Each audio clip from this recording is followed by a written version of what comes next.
Bonsoir à tous, bienvenue dans Bismart, l'émission. Aujourd'hui, on va parler du permis de conduire. Figurez-vous que c'est l'examen le plus passé en France, l'examen même le plus passé au monde. Et il y a 10 ans, la start-up Ornicar s'était décidée à digitaliser ce marché. Qu'en est-il aujourd'hui, 10 ans après? L'un des cofondateurs d'Ornicar sera avec nous pour en parler. On fera un crochet par un secteur que j'aime beaucoup, qui est le secteur de la publicité, avec l'une des rares femmes entrepreneurs à la tête d'une agence de pub à Paris. Il s'agit de Solène Madec, qui a cofondé Belle il y a maintenant 3 ans. Elle nous dira comment elle accompagne les startups qui n'ont pas la culture de la télé à se lancer sur ces écrans qui trônent encore largement dans nos foyers. Et puis on terminera par un petit détour sur la Seine avec les bateaux de la Seine qui sont en cours d'électrification et qui répondent aussi à de nombreux défis technologiques. C'est Bismart, l'émission, c'est parti.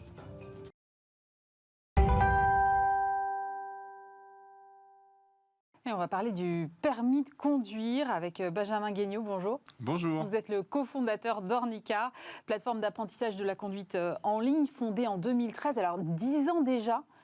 Eh oui, 10 ans que Ornicar a été lancé. Plutôt 7 ans d'activité, parce que 3 premières années dédiées exclusivement au procès et au blocage administratif. Oui, on va y revenir. Mais effectivement, on a soufflé nos 10 bougies cette année. Mais si on revient 10 ans en arrière, avant qu'on se dise où est-ce qu'on en est aujourd'hui de cette digitalisation du permis de conduire, quel était l'état du marché quand vous vous êtes lancé? Le marché n'était absolument pas digitalisé. Le marché était détenu à 100% par les auto-écoles traditionnelles, avec qui, effectivement, on pouvait apprendre un peu son code de la route sur Internet, mais c'était très pauvre. On allait surtout encore dans une salle d'auto-école, plus ou moins bien décorée. Et, on les a toutes connues. Exactement. Et donc, et la conduite, pour le coup, c'était encore très dans le local de l'auto-école. On allait réserver sur un planning papier des cours de conduite, etc. Et donc, vraiment, le constat, quand nous, on s'est lancé en 2013, c'est qu'il n'y avait absolument pas une once de digitalisation dans ce marché, alors que 80% des clients étaient quasiment nés avec un smartphone, en tout cas avec Internet. Et donc, effectivement, une espèce de choc quand on a vu ça, et pour un entrepreneur, une opportunité évidente. Mais vous étiez très très jeune. J'avais 24 ans. Avec mon associé. Et à 24 ans, vous vous êtes dit, hop, on va disrupter un marché. Exactement, on s'est dit, en fait, moi je voulais monter une boîte, mon associé aussi, et en fait, on a vu une opportunité. L'examen du permis de conduire, c'est l'examen le plus passé en France et l'examen le plus passé dans le monde. C'est vrai? Oui, devant tout autre examen. Et en plus, c'était beaucoup trop cher en France. Les gens y consacraient en moyenne 2 000 euros. Donc, 2 000 euros fois 1 million de candidats, ça fait un marché de 2 milliards d'euros. Et qui était très mal répondu, parce que les statistiques à l'époque, il y avait un taux d'insatisfaction d'environ 82%. Les gens n'étaient pas contents du service qu'ils avaient en auto-école.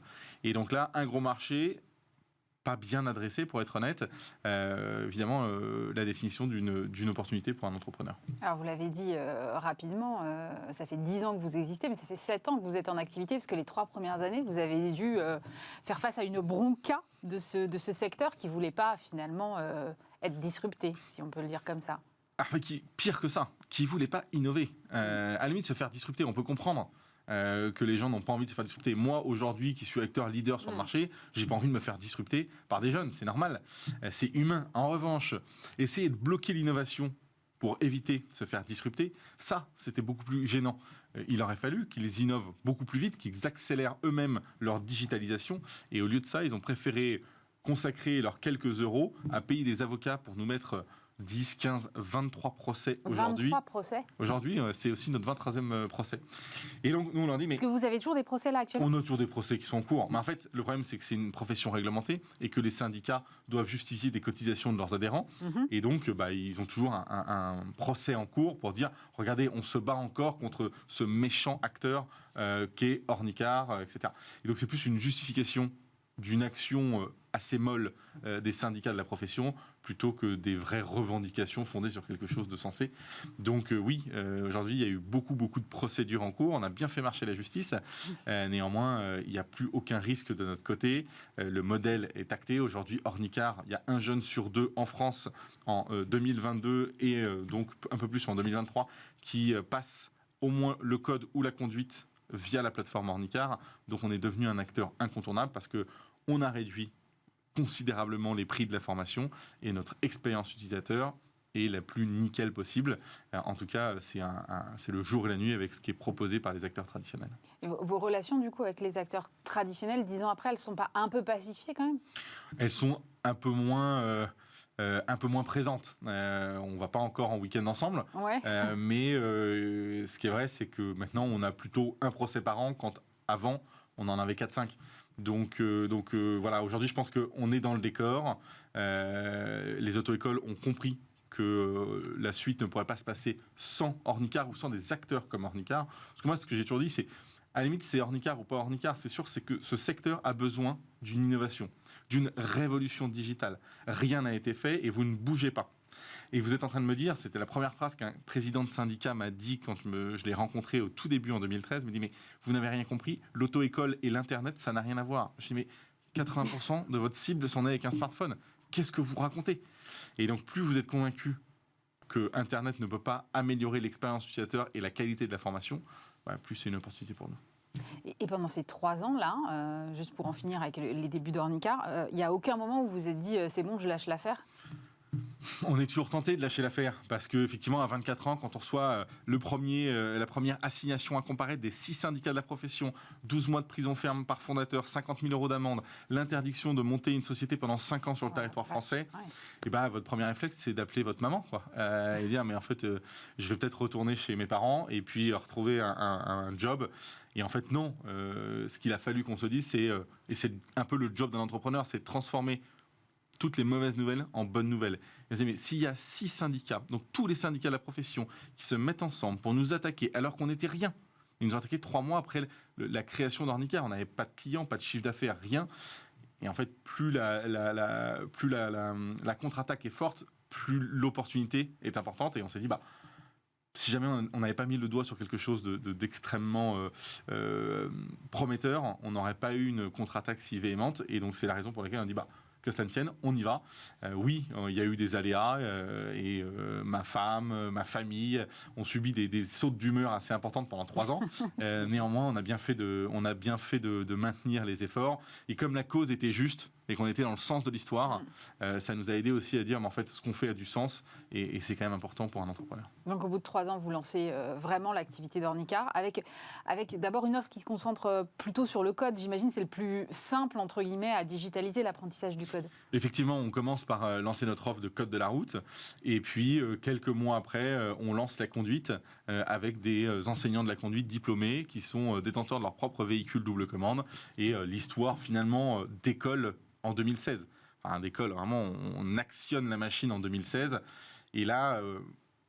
vous aviez enfermé pendant 3 ans en cage des lions que vous avez affamés. Le jour où ils ont ouvert les portes en nous donnant les autorisations d'être une auto-école, là, on a bouffé le marché en l'espace de 8-10 mois. Parce qu'on avait des concurrents qui s'étaient lancés un peu avant nous, parce qu'ils avaient eu leur agrément avant nous. Ils se sont créés après nous, mais eu leur agrément avant nous. Sauf que nous, pendant ces 3 ans, on a charbonné. Et le jour où on a donné les autorisations... on a mangé le marché. On est devenu leader en l'espace de même pas 1 an. Et aujourd'hui, on a continué à avoir une croissance très significative qui nous permet aujourd'hui d'avoir plus d'un jeune sur 2 qui passe par Ornicar. Sur le code, effectivement, j'imagine que c'est très simple pour nos auditeurs téléspectateurs qui ne vous connaîtraient pas d'imaginer comment ça peut fonctionner. Mais quand on parle de digitaliser les cours de conduite, ça veut dire quoi ? Ça veut dire que c'est juste du planning en ligne ou ça va plus loin que ça ? Il y a plusieurs choses. C'est de la mise en relation entre un enseignant de la conduite avec un élève. Donc il y a plus, en fait, on digitalise l'interface physique de l'auto-école. Chez Ornicar, vous n'allez plus jamais voir l'auto-école Tartampion à la rue machin chose. Nous, tout se passe en ligne. Vous réservez en ligne, vous retrouvez un point de rendez-vous. L'enseignant, il est mobile, il a une voiture. C'est la définition même de la mobilité. Donc, vous pouvez vous retrouver à une adresse donnée. Plus besoin d'aller se donner rendez-vous dans ce local d'auto-école qui n'a aucune valeur ajoutée.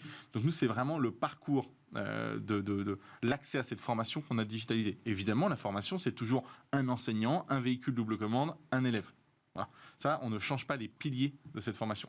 Nous, l'enseignant, il travaille avec Ornicar, mais il est indépendant. Il est à son compte. On s'assure qu'il soit diplômé, mais il est indépendant. Ça a une vertu très forte, c'est que l'enseignant, finalement, est incité à donner le meilleur de lui-même à chaque heure de conduite, parce que l'élève, nous, la définition, c'est la liberté. Il peut changer d'enseignant comme de chemise.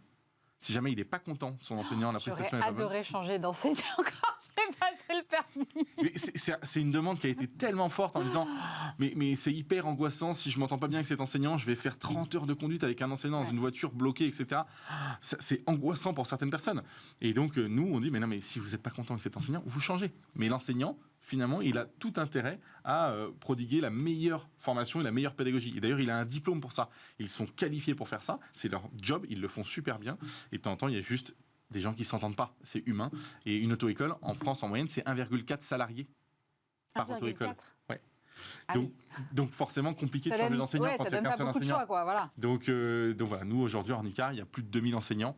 On délivre plus de 2 millions d'heures de conduite chaque année.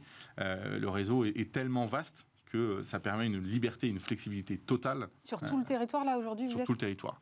Ornicar, on est dans à peu près, je dirais, 1200 communes.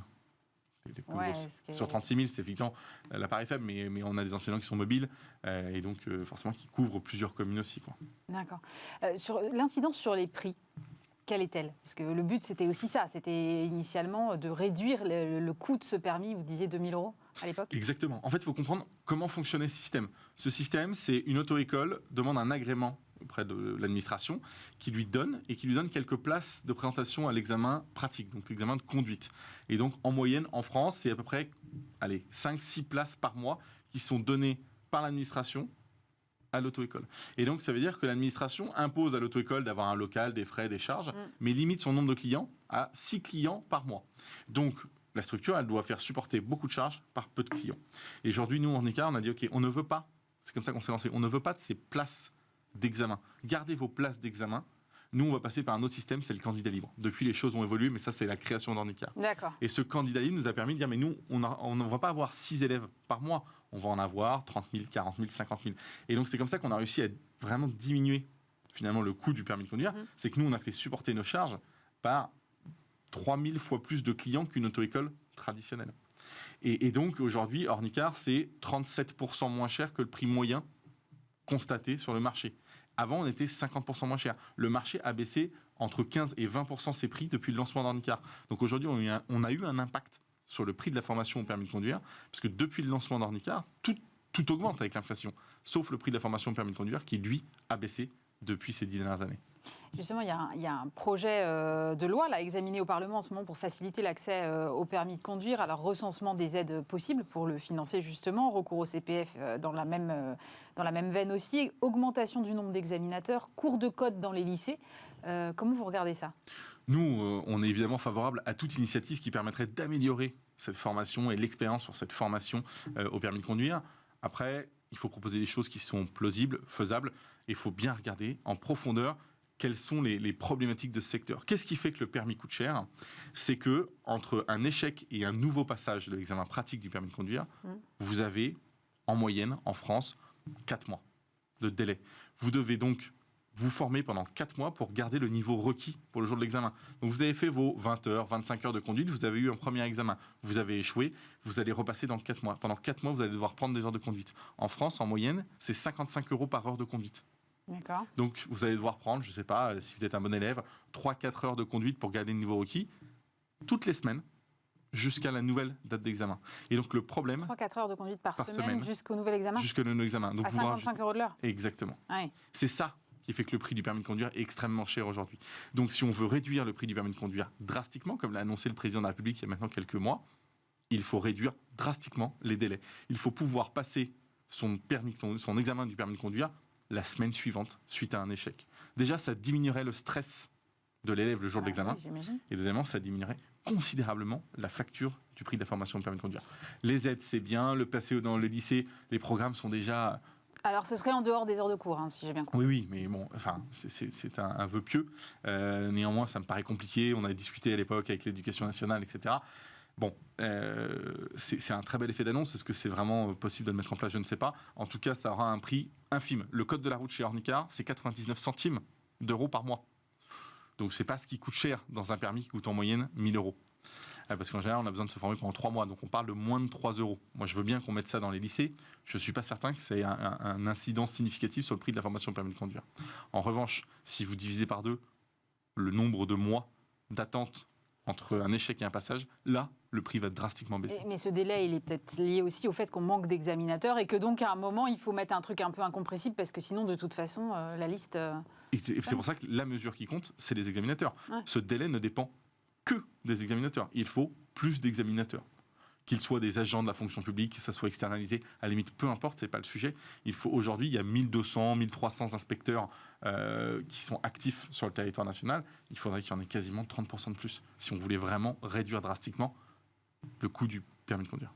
Vous êtes présent aujourd'hui sur le marché français, des ambitions à l'international, parce que j'imagine que c'est quelque chose que vous pourriez dupliquer, à moins que des offres comme la vôtre n'existent peut-être déjà ailleurs.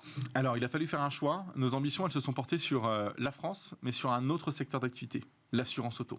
Ouais. Et aujourd'hui, Ornicar est... Compliqué le marché de l'assurance. Il est compliqué, ça dépend pour qui. Aujourd'hui, quand vous avez une donnée que personne n'a, à savoir la donnée sur le jeune conducteur. Le problème d'un assureur, il faut comprendre, un assureur auto, on va dire traditionnel, il veut assurer des jeunes conducteurs. Parce qu'ils seront moins jeunes conducteurs, ils veulent rajeunir leur base, etc. Le problème, c'est qu'ils ne le connaissent pas. Un assureur, finalement, définit un prix sur un historique de conduite. Par définition, vous êtes jeune conducteur, vous n'avez pas d'historique de conduite. Donc, l'assureur face aux jeunes, il est finalement complètement démuni. Je ne sais pas quel prix te proposer, parce que je ne te connais pas et j'ai aucune donnée sur ton bonus, ton malus, etc. Donc, je suis complètement aveugle, dans le bénéfice du doute, je vais te matraquer en tarif. Et des assureurs traditionnels, le prix moyen d'une prime d'assurance chez un assureur traditionnel pour un jeune conducteur, c'est 2 000 € par an en moyenne. D'accord. Et il est là le vrai problème. Nous, on arrive, parce qu'il y a une seule personne sur le marché qui connaît le jeune conducteur, c'est son auto-école.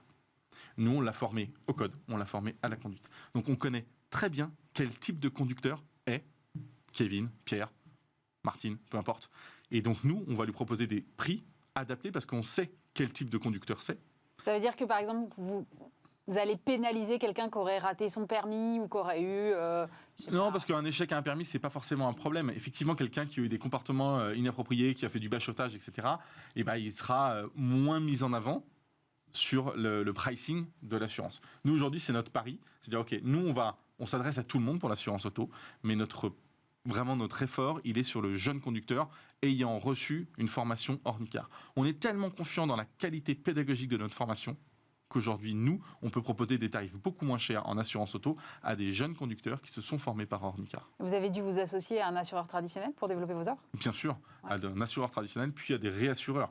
On a dû monter tout un écosystème pour pouvoir proposer une offre d'assurance auto à des jeunes conducteurs. Il faut savoir que vous arrivez sur ce marché de l'assurance auto et vous dites je vais faire de l'assurance auto, c'est quasiment le pire risque l'assurance auto. Et en plus, pire, on va faire que le jeune conducteur, enfin principalement le jeune conducteur. Évidemment, vous êtes reçu quasiment avec une batte de baseball. Et donc, il faut expliquer. Vous avez une certaine habitude maintenant. Maintenant, nous, on sait convaincre. Et effectivement, notre modèle est vraiment différenciant parce que nous, on connaît les jeunes conducteurs. Et c'est notre asset particulier qui fait que on a un avantage concurrentiel à se battre contre des gros assureurs pour qui le jeune conducteur est une boîte noire. Et nous, on le connaît parfaitement. Benjamin, je vous ai présenté comme cofondateur d'Ornicar. Vous avez laissé, il y a quelques mois déjà, votre poste de CEO. Pourquoi vous avez laissé ce poste ? Car j'ai toujours fait une promesse aux salariés d'Ornicar, aux investisseurs d'Ornicar, c'est que je mettrai toujours l'intérêt d'Ornicar avant tout le reste. Avec Flavien, mon cofondateur, on a fait un travail très intense, qui a plutôt bien marché. Et l'été dernier, j'ai commencé à avoir des questions. C'est est-ce que je suis la bonne personne au bon endroit, au bon moment ? Je prends mon ego, comme toute personne a une part d'ego importante, je le mets de côté et je prends la meilleure décision dans l'intérêt unique de l'organisation. Et après 5 mois de collaboration avec une personne qui nous avait rejoint pour gérer la practice assurance, notamment quelqu'un qui s'appelle Philippe Mazot, Higuel-Rivet, qui nous a rejoint. Et après 5 mois de collaboration, j'ai dit, bon, en fait, cette personne va plus vite que moi, est plus experte que moi, a plus de courage managérial. Finalement, cette personne est plus adaptée pour diriger Ornicar. Et donc, je suis parti voir l'ensemble des actionnaires, mon associé, etc. Et j'ai dit, écoutez, moi, je pense qu'en CEO d'Ornicar, j'ai plus vraiment ma place. M'accrocher à ce poste, ça serait une démonstration d'ego assez inutile et assez stérile. Et donc, pour le bien d'Ornicar, il faut que quelqu'un d'autre dirige cette boîte pour l'emmener aux étapes d'après. Et donc, ça a été un petit travail sur moi-même, puis après d'échange avec l'ensemble des actionnaires d'Ornicar. Et puis, on a finalement tous décidé que c'était une bonne idée que de confier les rênes de cette boîte à ce dirigeant chevronné qui est Philippe. Et donc ça a été officialisé en décembre-janvier de l'année dernière. Vous continuez néanmoins à être à l'intérieur de la boîte. Et c'est Bien pas sûr. facile de garder un pied dedans tout en n'étant plus à la tête de votre bébé, en fait. Alors, moi, j'ai jamais considéré ma boîte comme un bébé. C'est un outil de travail, etc. J'ai des enfants et je fais la part des choses. Ouais. Ma vie privée, ma vie personnelle est toujours plus importante que ma vie professionnelle. C'est ma façon d'être et ma façon de voir les choses. En revanche, aujourd'hui, il y a encore des sujets où je peux aider Ornicar. Et donc, partout où Ornicar a besoin de moi, je suis corvéable à merci. Et donc, j'accompagne beaucoup Philippe dans son rôle de CEO sur des sujets de communication, sur des sujets stratégiques, sur des sujets de financement. Je mets à contribution tout ce que j'ai appris, tout le réseau que je me suis créé ces 10 dernières années, avec un seul objectif, faire d'Ornicar une décacorne dans les prochaines années, évidemment en France, mais également à l'international, parce que notre objectif, c'est bien de dépasser nos frontières d'ici un an, pourquoi pas avec des stratégies de croissance externe. Et voilà, là aussi, pour répondre à cette ambition internationale, valait mieux confier ça à Philippe, qui lui a travaillé en Angleterre pendant plusieurs années, et alors que moi je suis un berrichon français, franco-français, et certainement moins adapté à une boîte internationale. J'ai entendu un jour Pauline Léniaud dire la fondatrice de Gemio dire sur le plateau de Stéphane Soumier, finalement le plus dur dans l'entrepreneuriat, c'est l'humain. Est-ce que c'est un constat que vous partagez? J'aime bien avoir l'avis des entrepreneurs sur ce sujet. C'est évidemment le plus dur, et c'est là où en plus je suis le plus mauvais. Je suis très mauvais manager et je n'aime pas ça. Parce que c'est tellement pas facile à anticiper les réactions humaines, etc. Et que de temps en temps on se sent trahi, de temps en temps c'est nous qui avons l'impression de trahir les gens en disant, je disais, comme tu n'es plus, mon rôle c'est de mettre les bonnes personnes au bon endroit au bon moment. Tu n'es plus cette bonne personne au bon endroit au bon moment. Pourtant tu as tellement apporté à Ornicar. Mais là aujourd'hui, comme moi mon mandat c'est de ne penser qu'à l'intérêt d'Ornicar, je vais être obligé de te demander de partir. Alors que sans toi, Ornicar ne serait jamais là aujourd'hui. Et ça, c'est certainement les pires épreuves qu'un chef d'entreprise a à traverser. Néanmoins, vous êtes là dans l'intérêt de la boîte. Si vous ne faites pas ça, finalement, vous pénalisez tous les autres salariés parce que cette personne, finalement, vient à ralentir la croissance de la boîte.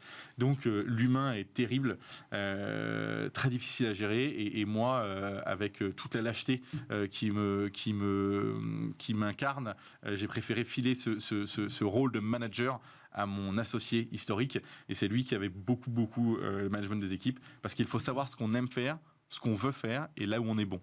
Et je sais que je suis pas quelqu'un de très patient, je suis pas quelqu'un qui a beaucoup de tact, et donc il a fallu que finalement on s'arrange avec mon associé en disant vaut mieux que ce soit toi qui gère l'humain dans la boîte, parce que moi je serais très mauvais. On l'a dit, vous avez lâché votre poste de CEO, mais vous avez fondé une autre boîte. Oui, je pense que la nature a horreur du vide. Et donc, en laissant à Philippe ma place de CEO, forcément, même si je continue à beaucoup accompagner Ornicar, ça ne m'occupe plus à plein temps. Et c'est la raison pour laquelle, moi, ce que j'aime, c'est créer des boîtes, c'est lancer des boîtes.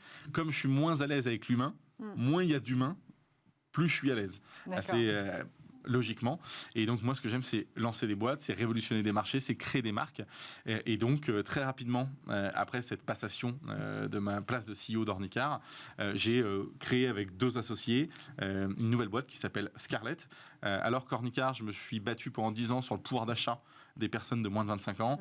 Avec Scarlett, on s'adresse au pouvoir d'achat des personnes de plus de 60 ans, avec tout ce qui est viager, démembrement, voilà, trouver de la liquidité bloquée dans leurs actifs immobiliers. On va lancer aussi de l'assurance santé.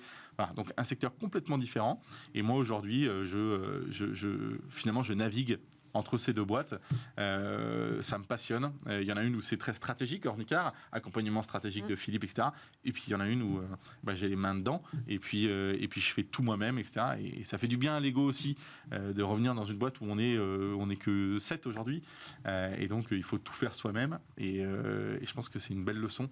Et ça me plaît énormément. Cet équilibre entre ces 2 boîtes me plaît énormément. Merci beaucoup, Benjamin Gagnon. Je rappelle que vous êtes le cofondateur d'Ornicar.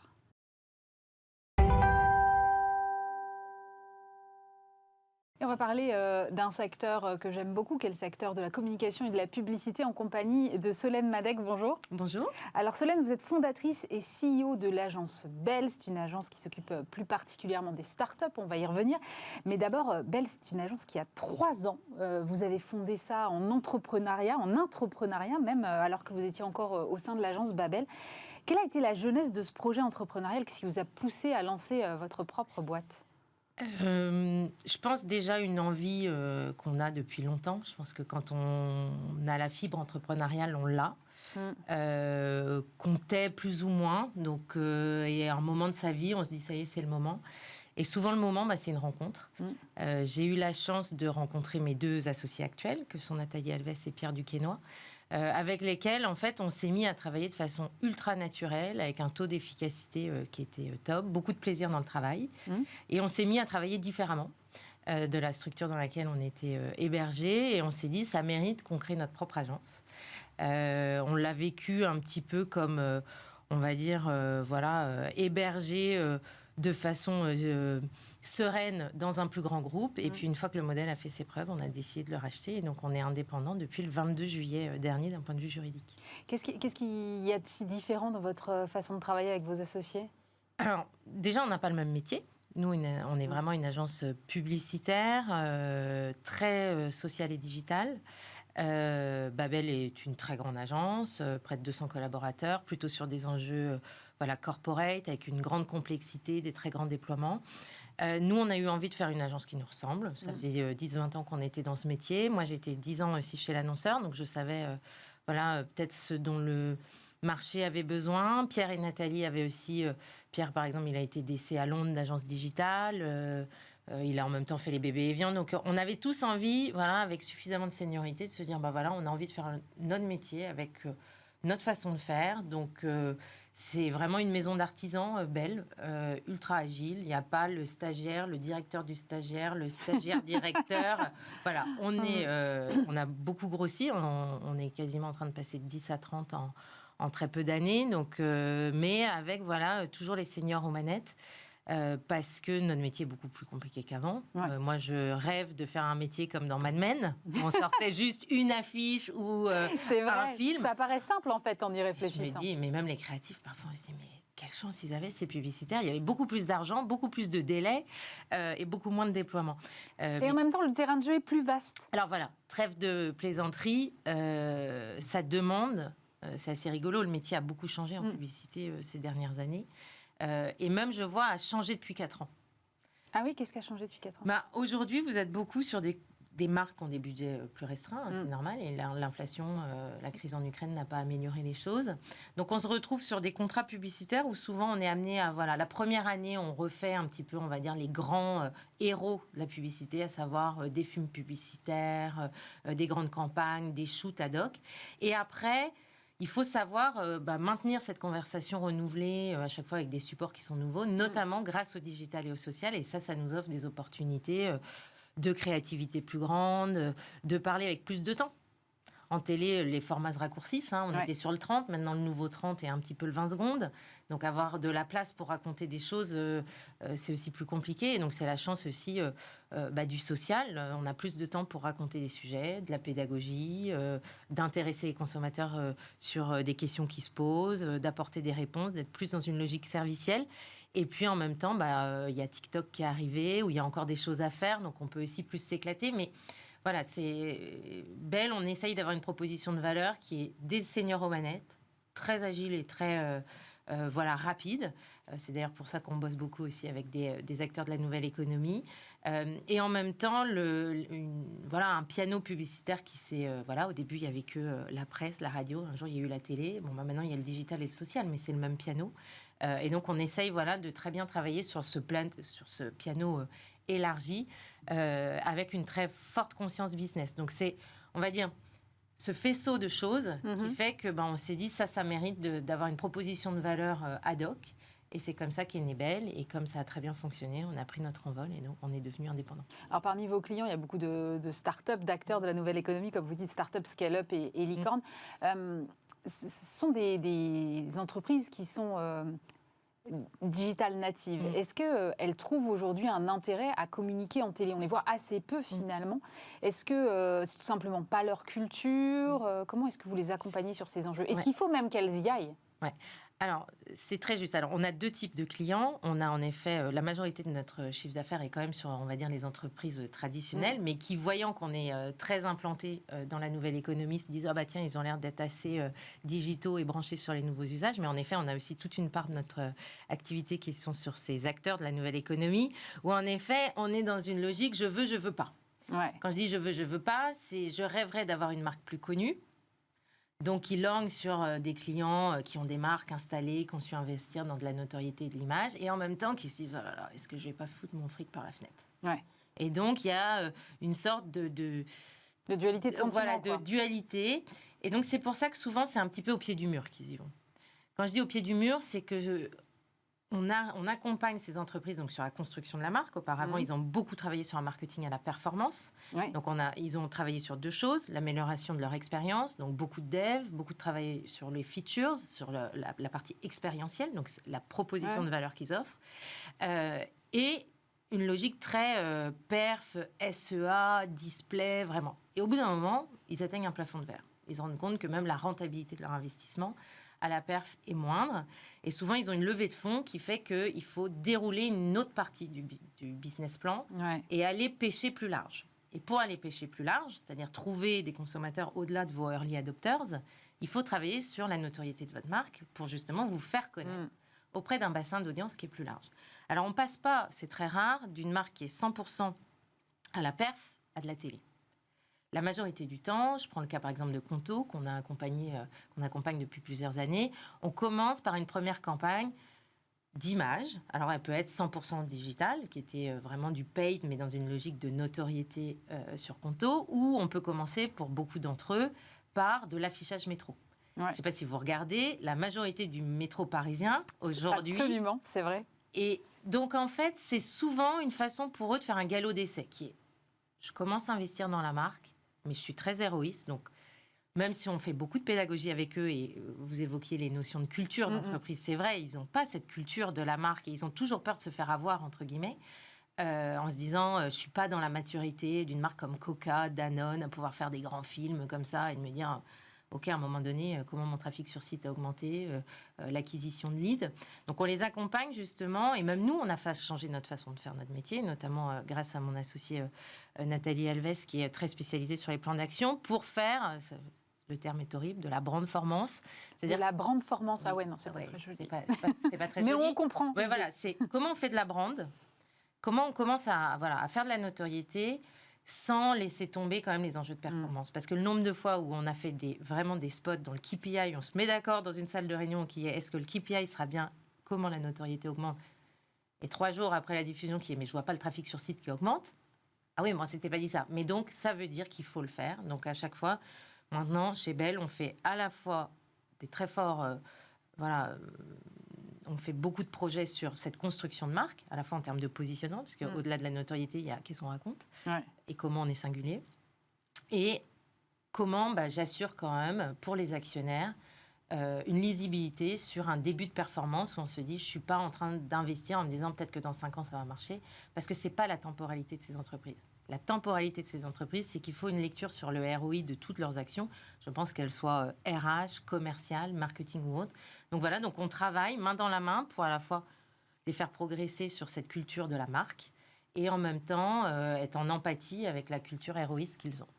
Ça veut dire qu'en fait, il faut presque construire de nouveaux KPI en fait, pour bien les accompagner et que ça rentre en même temps dans leur logique, si je vous suis bien. Exactement. C'est-à-dire qu'il faut être moins binaire qu'on a pu l'être avant. Et qu'il faut bien travailler sur le funnel, entre la notoriété très haute et la performance, et naviguer et se dire qu'il ne faut pas qu'on soit exclusif dans un KPI, et que oui, on peut les faire cohabiter. On traite aussi le offline de façon complètement nouvelle chez Bell. Auparavant, quand on livrait un spot télé, on faisait quelques vagues, puis des post-tests, puis des études de contribution, par exemple. Et l'année 2, on se disait, OK, est-ce qu'on optimise le montage ? Est-ce qu'on optimise le pack shot, le call to action, les RTB, donc les fameuses preuves ? Nous, on peut le faire pour certaines scale-up durant la première vague. C'est-à-dire qu'on est capable de livrer un nouveau montage si on se dit, on a hésité. Là, quand on regarde les perfs, donc on fait exactement comme sur le digital, mais en offline. C'est-à-dire qu'on optimise continuellement. On utilise même parfois le digital et on pousse différents montages de RTB, de CTA. Et on se dit, OK, qu'est-ce que l'algorithme au final nous dit sur le montage le plus efficace? Et parce qu'en effet, ce qui marche en télé ne marche pas en digital. Mais a priori, l'inverse est vrai. Donc quand ça marche sur YouTube, on pousse. Et c'est typiquement ce qu'on a pu faire avec de grosses licornes. Et justement, je pense qu'ils nous ont aidés aussi à faire progresser notre pratique. Nous, on leur apporte et ils nous apportent aussi, c'est ça qui est intéressant. Il y a une nouvelle culture de la data alors dans votre métier maintenant? Alors oui, data qui était déjà très présente dans le digital et le social. Ce qui est intéressant, c'est quand elle devient hybride et que typiquement Nathalie, qui est issue du digital, quand elle regarde la télé, elle la regarde avec cette culture-là.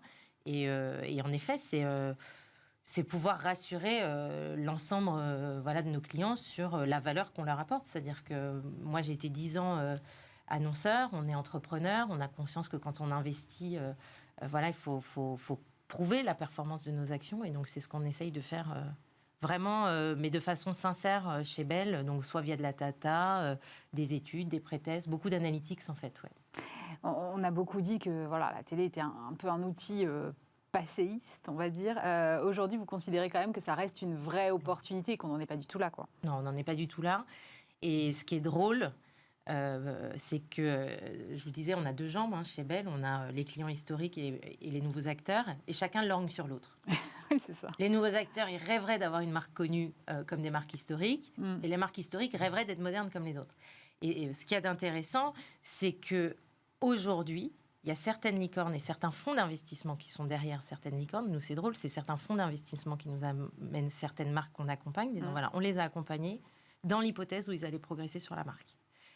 Et ça, on a conscience, typiquement, quand on veut très fortement augmenter la notoriété, quand on veut très fortement augmenter un bassin qu'on va pouvoir travailler après en digital, justement pour le travailler et typiquement pouvoir descendre sur l'étape de la performance, on ne peut pas se passer de la télé. Quand on a certains objectifs, alors après, oui, il faut s'adapter. Vous le voyez, les codes en télé ne sont pas les mêmes. Quand on traite une start-up, on a à cœur d'apporter aussi dans l'écriture publicitaire télé, et ça c'est le talent de Pierre, la capacité à avoir une écriture qui dise en même temps start-up. On sent cette audace, parce que souvent ce sont des gens qui ont disrupté leur marché. Donc là aussi, on ne peut pas avoir une tonalité pépère. Non, vous avez apporté, il faut que ce soit aligné, quoi. Il faut que ce soit aligné en termes de personnalité d'entreprise, personnalité de la publicité, et en même temps, il faut être très juste. Il faut être très juste sur la qualité de l'insight. Il faut connaître sa cible, parce qu'en fait, la télé, quand vous faites de la pub télé, il faut partir du principe, c'est ce que je dis à tous mes clients, personne ne veut voir votre publicité. Non pas qu'ils ne vous aiment pas, mais on est les premiers à être en double écran, à aller se servir un thé ou autre. Donc il faut tout d'un coup être capable que la personne se dise, tiens, c'est intéressant, il m'a compris. C'est vrai que c'est un truc que je vis. Pareil quand on fait une campagne dans le métro. Ah ouais, donc il faut vraiment bien connaître leur cible, avoir cette fraîcheur et cette audace créative qui fait qu'on lève le nez, et puis après cette agilité et cette culture de la perf qu'on évoquait. Et dans ces cas-là, oui, la télé n'est pas du tout morte. Cette audace créative, elle a encore de la place aujourd'hui dans des budgets qui sont contraints et en même temps qui doivent s'adresser à des supports de plus en plus nombreux? Justement, je pense que la créativité est la réponse à ces budgets contraints. Soit vous avez la chance d'être un acteur historique qui a des millions et des millions d'euros, et vous pouvez faire une créa, on va dire, relativement neutre, on va dire. Et en fait, c'est parce que vous avez énormément de répétitions publicitaires que ça va rentrer. Si ça n'est pas le cas, à GRP contraint, donc à audience publicitaire restreinte, vous avez besoin de cette audace créative et de cette créativité pour tout d'un coup émerger. Il y a tellement de contenu que si à un moment donné, vous n'avez pas un peu d'audace pour dire aux gens « Regardez-moi », vous prenez un sacré risque. Donc je pense que même la créativité est au service de la performance dans des budgets restreints. Quand je vous écoute, j'ai l'impression que vous vous amusez follement. Ouais. C'est vrai. Non, mais c'est vrai. En fait, on s'éclate. À la fois parce que quand on crée une entreprise et qu'on s'est choisi mutuellement, on a vraiment un grand plaisir à aller au boulot le matin. Et ça, c'est important. Je pense qu'après le Covid, on avait tous aussi envie de se retrouver. Et on a travaillé un lieu avec mes associés, vraiment où on a plaisir tous à venir. Pareil pour nos clients, s'ils ont besoin de faire des réunions chez nous. Comme on fait notre métier avec vraiment la façon avec laquelle on aime le faire et avec laquelle vraiment on croit qu'on peut avoir des résultats, Et je pense que c'est aussi une des raisons du succès de Belle, c'est qu'on le transmet et qu'on partage ça avec les marques qu'on accompagne. Vous êtes quand même une des rares femmes à la tête d'une agence. Je ne voudrais pas dire de chiffres sur le marché, mais à mon avis, on ne dépasse pas les doigts de la main, voire même on est en dessous. Qu'est-ce qui fait qu'aujourd'hui, encore en 2023, il y a aussi peu de femmes à la tête d'agences de pub en France? Sujet éminemment compliqué. Alors, il y a pas mal de grandes patronnes d'agences quand même, hein, mais qui sont salariées de grands groupes. Je pense qu'il y a très peu de femmes entrepreneurs à la tête d'agences. C'est ça. Et je pense, oui, c'est un métier qui est difficile. Que c'est un métier, à un moment donné, où quand on est jeune maman, c'est pas évident. Et c'est pour ça qu'on a à cœur aussi, avec Belle, de proposer une nouvelle façon de travailler. Moi, j'ai des jumeaux. Ouais. Donc, moi, ma vie privée, elle est clé. Mes enfants, ils sont clés. Je pense que c'est aussi comme ça qu'on est bon et que vous ressentez aussi le plaisir avec lequel je vous parle de tous ces sujets-là. C'est important. C'est comme ça qu'on est équilibré. C'est comme ça qu'on a de l'énergie. C'est comme ça aussi qu'on a de la créativité. Quand on a le cerveau enroulé, comme dirait mon fils, c'est très difficile d'avoir des idées neuves sur des sujets compliqués. Mais c'est vrai que beaucoup de modèles d'agences, et pour les défendre, c'est vrai qu'on nous demande des choses beaucoup plus compliquées. Avant, on livrait, on en parlait en début d'interview, un film, 2 affiches, une radio. Maintenant, quand on livre un film, il faut quand même savoir qu'on livre, par exemple, entre 42 et 58 formats. Entre 42 et 58 formats pour une seule campagne? Oui. Ouais. Donc, sur des délais qui sont beaucoup plus courts. Donc, évidemment, le métier est beaucoup plus dur. On a beaucoup de mal aussi à défendre notre rémunération. Donc, c'est pas facile. Donc, c'est vrai que dans une économie contrainte, c'est vrai que ça a tendance à tanguer. Donc, c'est pour ça qu'il faut être extrêmement organisé. Moi, quel plaisir. Hier, on faisait encore une réunion en équipe. Et quand les collaborateurs nous disent il y a une vraie hygiène de vie et de travail chez Belle, c'est une immense fierté qu'on a avec mes associés, parce que je pense que les agences ne sont pas obligées de se vivre comme des entreprises qui sont à part. Oui, il y a quelque chose de très différent par rapport à des entreprises où j'ai pu être, des corporates, parce qu'il y a ce management de la créativité qui ne se manage pas comme de l'IT ou comme de la compta, c'est sûr. Mais en même temps, on a beaucoup de bonnes pratiques aussi à prendre et à s'organiser et à se faire confiance. Et je pense que comme ça... et des choix aussi de rentabilité, clairement. Quand vous ne faites pas travailler les gens nuit et jour et le week-end, vous renoncez aussi.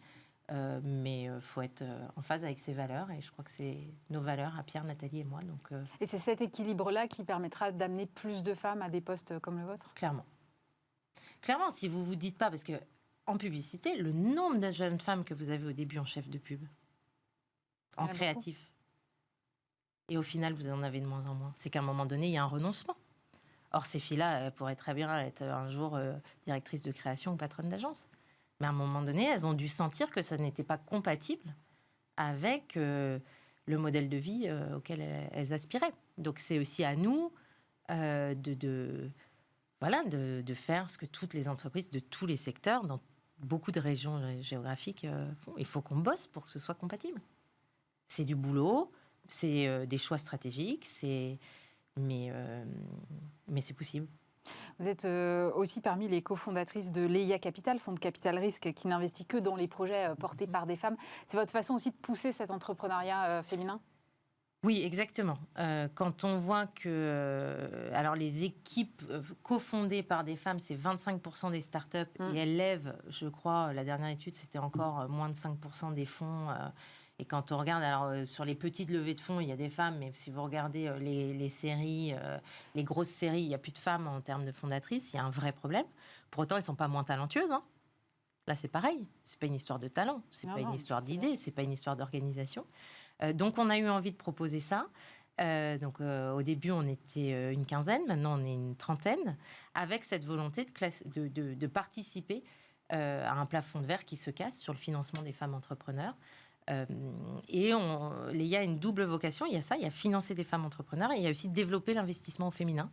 Parce qu'il y a beaucoup d'hommes qui, avec leur économie, mettent des tickets ou mettent des lignes dans des startups et c'est moins fréquent chez les femmes, alors que pour autant, elles peuvent avoir la même épargne, la même connaissance économique et business, donc la même capacité à analyser des dossiers. Et donc, on a envie... de proposer un endroit où à la fois on peut défendre cet entrepreneuriat au féminin et cet investissement au féminin. Et ça m'a aussi donné des ailes. Clairement, il y a beaucoup d'entrepreneurs chez Leia. Et de voir autant de femmes qui réussissent, qu'on se courage, cette énergie, c'est vrai qu'on se dit que c'est aussi possible pour soi-même. Merci beaucoup Solène Madec. Je rappelle que vous êtes la fondatrice et CEO de l'agence Belle.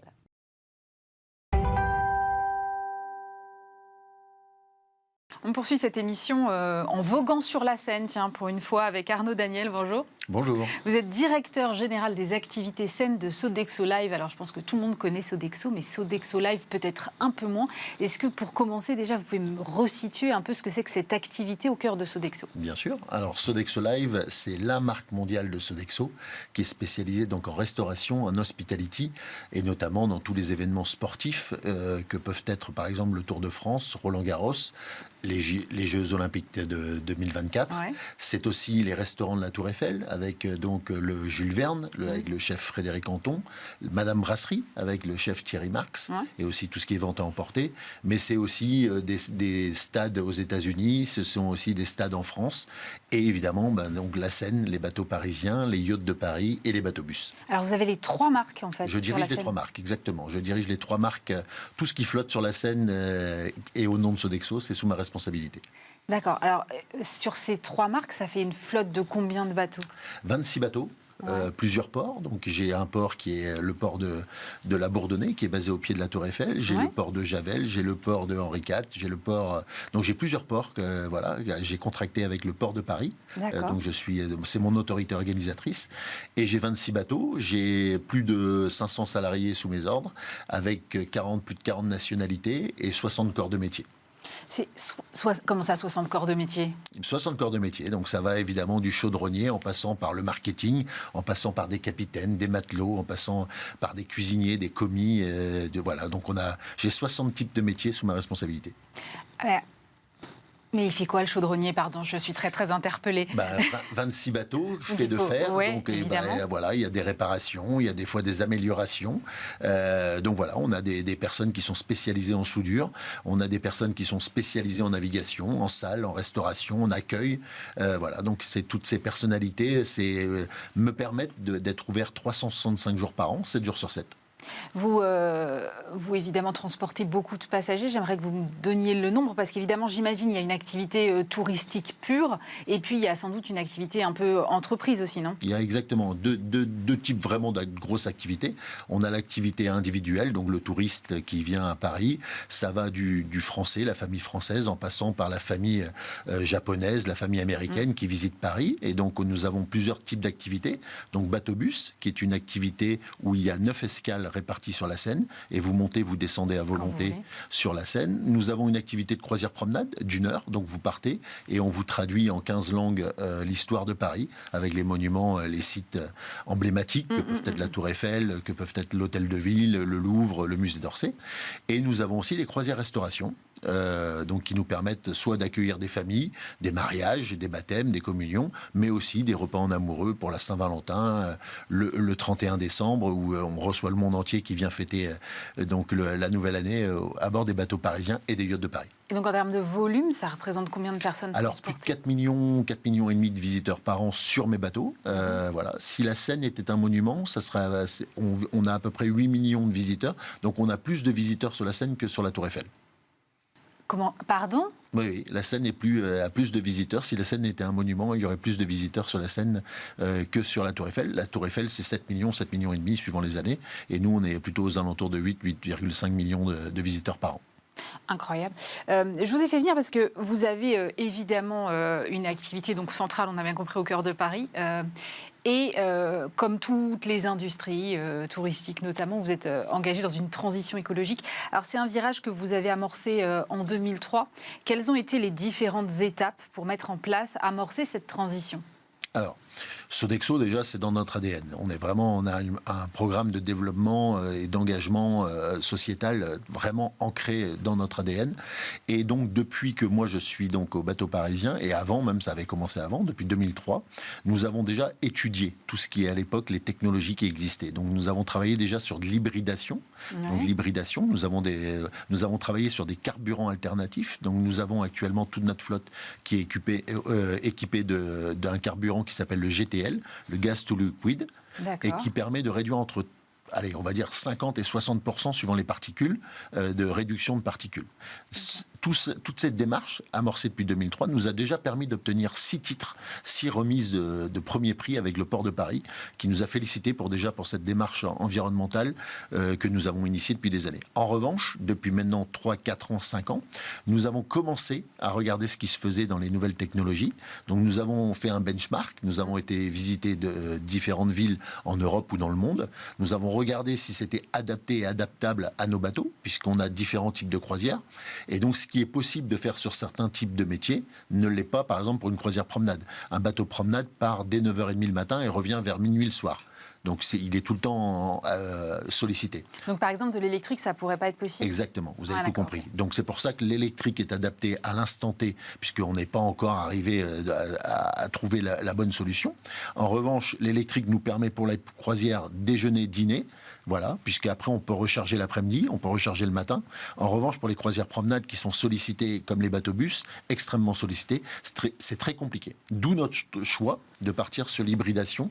Et donc en vérité, nous sommes en train de travailler sur la Toyota Prius, une Toyota Prius qui va sur la Seine. Vous avez quand même électrifié un bateau il n'y a pas longtemps. Exactement. Pourquoi ce bateau-là? Donc j'imagine que c'est un bateau dont l'usage est différent et qu'il permet, si j'ai bien compris ce que vous me racontez. Et j'ai lu que ça avait pris en tout 5 ans entre la phase d'études et la transformation, les travaux. Pourquoi c'est aussi long? Alors, vous avez bien lu, déjà. Donc, c'est 4 ans.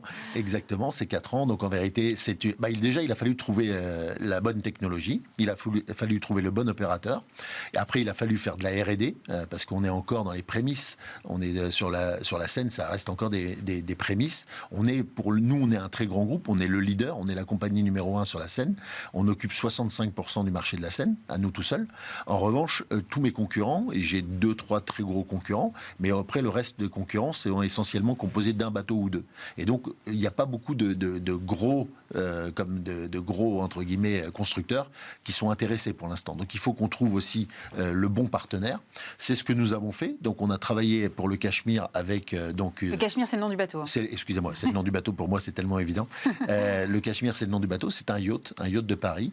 Il mesure 22 mètres. Il pèse 55 tonnes. Il a fallu donc trouver, par rapport à la stabilité du bateau, la bonne technologie, les bonnes batteries, puisque les batteries ont un poids.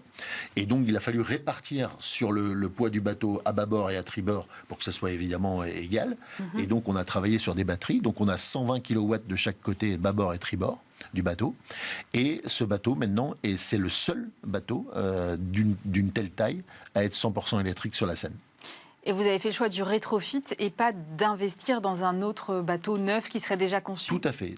Toujours dans notre démarche d'engagement et de développement raisonné, nous avons fait le choix de faire du rétrofit, donc c'est-à-dire un lifting du moteur, mais en gardant l'âme du bateau, en gardant la coque, en gardant toute l'histoire de notre bateau. Et c'est le choix que nous continuons à faire, puisque le Cachemire, donc 100% électrique sur la Seine, ça y est, c'est chose faite, nous en sommes très fiers. Nous accueillons maintenant donc des entreprises, des VIP. Ça y est, je peux aussi vous dire que plusieurs VIP hollywoodiennes sont venues sur notre bateau. Donc nous en sommes très fiers et ils en sont ravis aussi, puisque la navigation est quand même absolument hallucinante. En termes de bruit notamment. C'est un silence de dingue. C'est vraiment impressionnant. C'est un écrin sur la Seine qui rassemble toutes les caractéristiques du plaisir, de la sobriété. Et voilà, et on profite de Paris à fond. J'imagine que si l'expérience est aussi réussie que ce que vous me dites, vous envisagez de transformer d'autres bateaux? Oui, alors ça y est, c'est parti même, je vous dévoile. Donc nous avons fait le choix aussi de faire un bateau-bus, donc un bateau-bus qui s'appelle le Trocadéro.